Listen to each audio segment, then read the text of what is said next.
Hello students, तो आज के वीडियो में हम सीख रहे हैं अकाउंट और एक न्यू चैप्टर हम स्टार्ट करने वाले हैं आज के वीडियो से। वो है चैप्टर नंबर 7 जिसका नाम है साझेदारी पेड़ी का विजन। ये चैप्टर आपकी बोर्ड एग्जाम में 8 मार्क का आता है और ये बहुत ही इजी चैप्टर है। इसके अंदर जो 3 मार्क के 2 क्वेश्चन जो आते हैं वो बहुत ही इजी होते हैं। आज इस चैप्टर का फर्स्ट वीडियो जो मोस्ट इंपोर्टेंट होने वाला है कि आज का वीडियो इस चैप्टर का मेन बेस आधार बनने वाला है, इसलिए आज का वीडियो एंड तक जरूर देखिएगा। तो चलिए स्टार्ट करते हैं। वीडियो को लाइक कीजिएगा, शेयर करेगा, कोई क्वेरी हो तो मुझे कमेंट कीजिएगा और चैनल को अभी तक आपने सब्सक्राइब नहीं किया तो सब्सक्राइब जरूर कीजिएगा।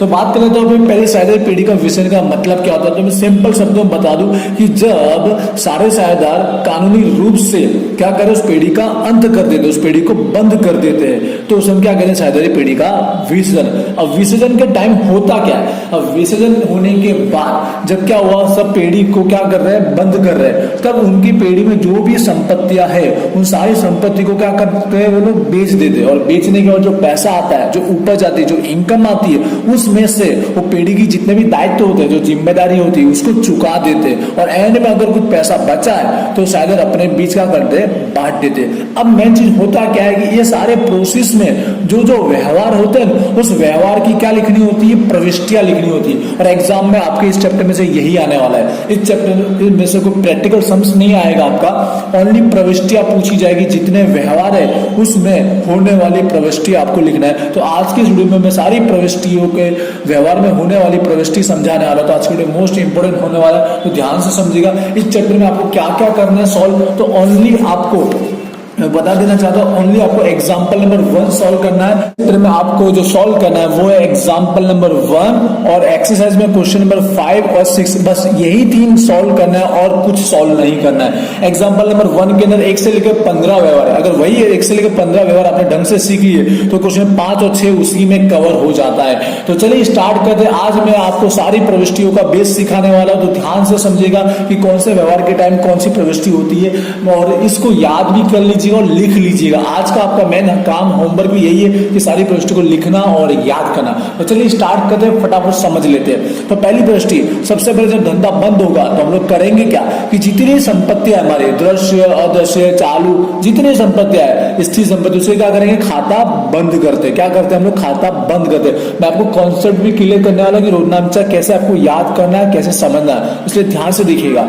तो जब भी हम संपत्ति खाता बंद करेंगे, चाहे वो स्थिर संपत्ति हो, चालू हो, कोई भी संपत्ति हो, तो हमें क्या करना है, वसूली खाता उधार करना है और संपत्ति खाते जमा, मतलब जो भी संपत्ति, जमीन मकान हो, यंत्र हो, तो क्या करेंगे, वसूली खाता उधार, जमीन मकान खाते का, यंत्र खाते का, जो भी संपत्ति का नाम होगा। अब ऐसा क्यों करते, तो समझिए, संपत्ति खाता ऑलवेज आपको पता होगा, 11वीं में आप पढ़ के आओ, संपत्ति का खाता क्या होता है, उधार होता है। क्या होता है, उधार। लेकिन यहाँ पर जब हम खाता बंद करते हैं ना तो थोड़ा उल्टी प्रविष्टि होती है, क्योंकि संपत्ति उधार होती है बट खाता बंद करते समय क्या होती है, उसकी शेष जमा हो जाती है। इसलिए रोजनामचा होता है वसूली खाता उधार, संपत्ति खाते का। आई होप आप कॉन्सेप्ट समझ गए।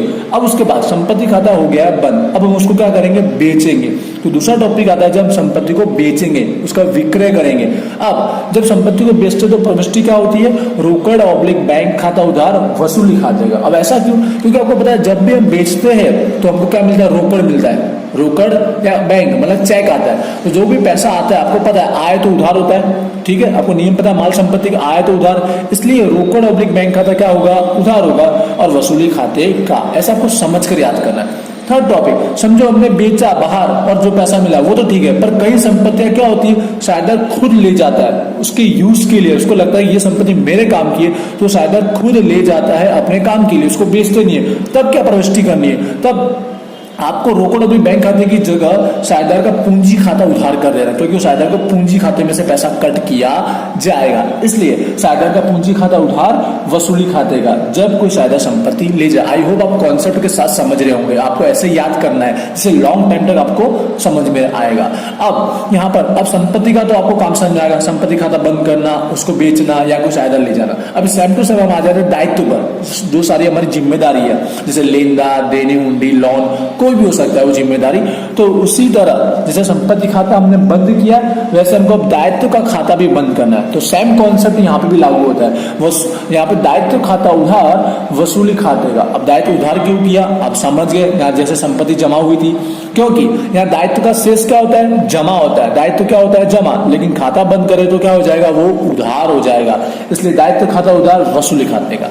अब जैसे संपत्ति को बेचते हैं, लेकिन दायित्व को बेचते नहीं, हमको क्या करना पड़ता है, चुकाना पड़ता है। हमारी जिम्मेदारी है धंधे की, उन सारों को क्या करते हैं, हम चुकाते हैं। तो जैसे बेचते तो पैसा आता है तो हम उधार करते हैं, अब चुकाएंगे तो पैसा जाएगा, तो क्या करेंगे, उसको जमा करेंगे। इसलिए वसूली खाता उधार, रोकड़ ऑब्लिक बैंक खाते का, जब दायित्व को चुकाया जाए। अब ये तो पेड़ी ने चुकाया, लेकिन कोई शायद दायित्व को चुकाने की जिम्मेदारी ले ले, भाई ये दायित्व मैं चुका दूंगा, इसको लोन मैं दे दूंगा, या इसके लेनदार को पैसा मैं दे दूंगा, या देनी हुंडी, जो भी दायित्व हो वो शायदार स्वीकार करे, तो रोकड़ ऑब्लिक बैंक की जगह क्या आ जाएगा, शायदार के पूंजी खाते का आ जाएगा। मतलब वसूली खाता उधार, शायदार के पूंजी खाते का। आई होप आपको कॉन्सेप्ट समझ में आया होगा संपत्ति का, दायित्व का। ये समझना बहुत जरूरी, क्योंकि इसमें इसी के बेस पर सारे सवाल होने वाले हैं। ठीक है, और आगे एक दो और देखते हैं हम लोग।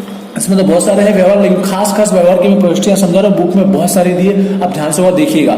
अगला टॉपिक, विसर्जन खर्च को चुकाया, क्योंकि जो सारी प्रोसेस हो रही है विसर्जन की, उसमें विसर्जन खर्च तो होगा ना, वो पूरी प्रोसेस का जो खर्चा है उसको चुकाया जाए। तो वो तो मोस्ट ऑफ रोकड़ में ही चुकाते हैं, पेड़ी खुद चुकाती है, किसी साझा को नहीं बोलती है। इसलिए वसूली खाता उधार, रोकड़ ऑब्लिक बैंक खाते का। आप समझ गए रोकड़ ऑब्लिक बैंक खाता जमा क्यों, क्योंकि चुका रहे, जाए तो जमा, इसके लिए। ठीक है, अगला, अब कोई साझेदार की लोन को चुका रहे हम लोग, मतलब किसी साझेदार ने ही पेड़ी में लोन दी है, या फिर और भी कोई भी लोन हो सकती है, साझेदार की पत्नी की लोन भी हो सकती है, उस साझेदार की खुद की लोन है, तो ये भी पेड़ी का दायित्व है। इस दायित्व को क्या करेंगे, हम चुकाएंगे। तो दायित्व का नाम लिखा गया है, साझेदार की लोन खाता उधार और रोकड़ में चुका रहे, इसलिए रोकड़ ऑब्लिक बैंक खाते का। आई होप ये कॉन्सेप्ट वही वाला है, जो हम दायित्व को चुका रहे हैं ना, वही कॉन्सेप्ट है, बट यहाँ पर साझेदार की लोन है, इसलिए साझेदार की लोन लिखी गई है।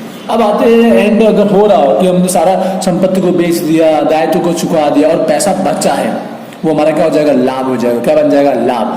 तो हम आपस में क्या करते हैं, वो बांट देते हैं। तो इसलिए वसूली खाता उधार, साझेदार के पूंजी खाते का। लेकिन हानि हो रही, मतलब पैसा बचा नहीं बल्कि देना पड़ रहा है, तब हानि के टाइम थोड़ा उल्टा हो जाएगा इसका, साझेदार का पूंजी खाता उधार और वसूली खाते का। ये मैंने कुछ मुख्य मेन इंपॉर्टेंट व्यवहार के सारे प्रविष्टि लिखी, इसके अलावा भी प्रविष्टि है, बट ये आपको याद करना जरूरी है। आप एक बार इसका स्क्रीनशॉट ले लीजिए, जिससे आप उसे अपने नोटबुक में से लिख लेंगे, याद कर लेंगे और समझ लेंगे। ये मैंने शॉर्टकट में लिखा, बुक में दिया गया है। आई होप आपने स्क्रीनशॉट लिया होगा। इसके बाद इसका भी ले लीजिए और इसे लिखना है, याद करना, यही आपका होमवर्क है। तो बस आज का वीडियो यही एंड करते हैं। नेक्स्ट वीडियो में हम इसके व्यवहार मतलब सम सॉल्व करने वाले हैं।